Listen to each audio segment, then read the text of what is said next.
कांग्रेस जनभावनाओं के साथ खेल रही है, इसलिए कांग्रेस केंद्र से साफ हो चुकी है। कांग्रेस को देवतुल्य जनता ने राज्य से साफ किया, अभी त्रिस्तरीय चुनाव हुए वहां से साफ कर दिया। तो सत्ता की छटपटाहट जो इनमें है उसमें ये जनता के अहित कर रहे हैं।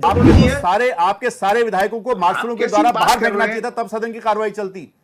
ये रहम किया है, ऐसे नहीं चलता। आपको आप झूठ बोल रहे हैं, आपको आता पता कुछ सदन का कैसे चलता है। पार्टी सोई होती है, वो मृत अवस्था में होती है। तो कांग्रेस भी आज यहाँ पर मृत अवस्था में है। आपने अपना प्रदर्शन कर दिया वहां पर, रात भर वहां सोने की जरूरत नहीं थी। मैं सुन रहा हूं इनको तीनों को दलों को सुन रहा हूं। आप तो इस उत्तराखंड की क्या कर रहे हैं? क्या मुद्दा आपके पास? क्यों नहीं पूछा आपने प्रश्न? क्यों प्रश्न पूछा? पहले आप चिल्ला रहे थे कि 4 दिन कम है, 4 दिन कम है, और जब बात सदन की आई तो 1 दिन क्यों नहीं बोल पाए, 1 घंटा क्यों नहीं बोल पाए, एक प्रश्न क्यों नहीं पूछ पाए? मैं पूछने की कोशिश, जहां कांग्रेस होती है वहां हंगामा होता है। सदन में जाते ही कांग्रेस इस तरह से रोने लगी जैसे कोई होमवर्क, जब बच्चा होमवर्क नहीं करता है स्कूल में आते ही रोने लग जाता है और अपने दोष को दूसरों पर मरने लग जाता है। उसी प्रकार कांग्रेस ने रवैया किया। सुन लेंगे मैं कान निकाल लो अपने से यहाँ पर। आप में हिम्मत नहीं है बोलने की, आपके पास कोई मुद्दा नहीं है, कोई मुद्दा नहीं है कि जहां कांग्रेस होती है वहां हंगामा होता है। नमस्कार, क्वेश्चन आवर में आपका स्वागत है। आपके साथ मैं हूँ रोहित विक्रम सिंह। 2 दिन के सत्र में न जाने कितने करोड़ रुपए खर्च हो गए, लेकिन जनता से जुड़े मुद्दे और विकास कार्यों पर चर्चा नहीं हो सकी। इन 2 दिनों में विधानसभा के भीतर और बाहर जो कुछ हुआ उसे देश ने देखा। इससे क्या संदेश पूरे देश में गया, ये सोचने वाली बात है।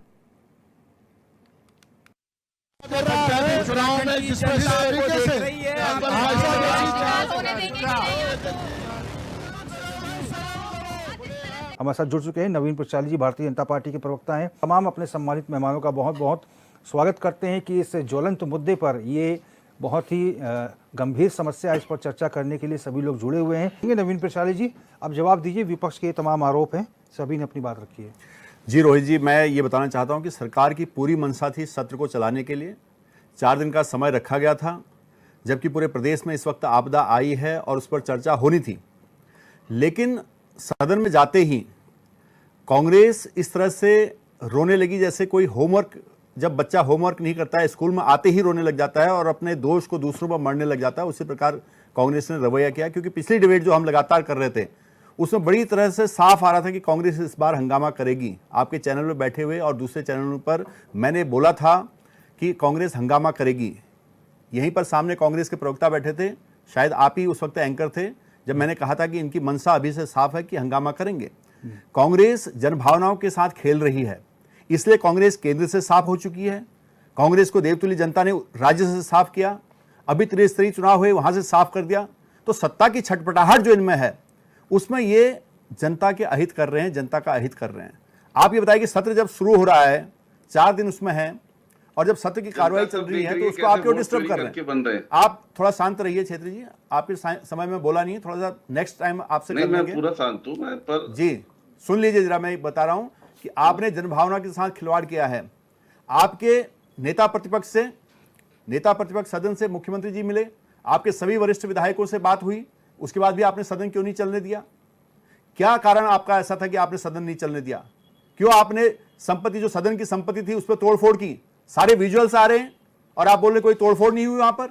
झूठ बोल रहे हैं, सरासर झूठ बोल रहे हैं। ये विजुअल्स होंगे, एचएनएन के पास भी विजुअल होंगे, कीबोर्ड फेंकते हुए, मॉनिटर फेंकते हुए, कागज उड़ाते हुए। किससे डरती है विधानसभा अध्यक्ष जी? अरे अगर तोड़फोड़ हुई है तो मुकदमा दर्ज कराइए। आपके सारे विधायकों को मार्शलों के द्वारा बाहर फेंकना चाहिए था, तब सदन की कार्रवाई चलती। ये रहम किया है, ऐसे नहीं चलता। अरे उत्तराखंड के साथ कांग्रेस ने मजाक किया है, नाथूराम गोडसे की जो विचारधारा मजाक किया है, इसी के खिलाफ बार-बार जनता आपको सजा देती है, जो मार्शलों से बाहर फेंकने की, गोली मारने की बात करते हैं। आपने जनभावना ये जो किया है, नाथूराम गोडसे की विचारधारा है, इसके खिलाफ हमारी लड़ाई है और जनता सब देख रही है। 4 दिन का समय था, क्यों नहीं किया आपने इंतजार? जब सरकार वहां पर चर्चा करने के लिए तैयार थी, आपदा आई है, पूरी मशीनरी इसमें झोंकी है, कहां से चर्चा करने को तैयार थी? झूठ बोल रहे हैं, होमवर्क आप करके झूठ बोल आते रहे हैं। हैं। आपको आता पता है कुछ सदन का कैसे चलता है? अपना आ जाते हैं यहाँ पर डिबेट करना है, सब कुछ किया है। अरे आपको आता पता कुछ है नहीं सदन का, कहां से बयानबाजी कर रहे हैं भाई? बाहर देखिए, आपकी मनसाई नहीं थी सदन को किस चलाने के प्रकार लिए, से, तो आप क्या चलाएंगे? किस प्रकार से नेता प्रतिपक्ष के साथ गुंडई हुई है?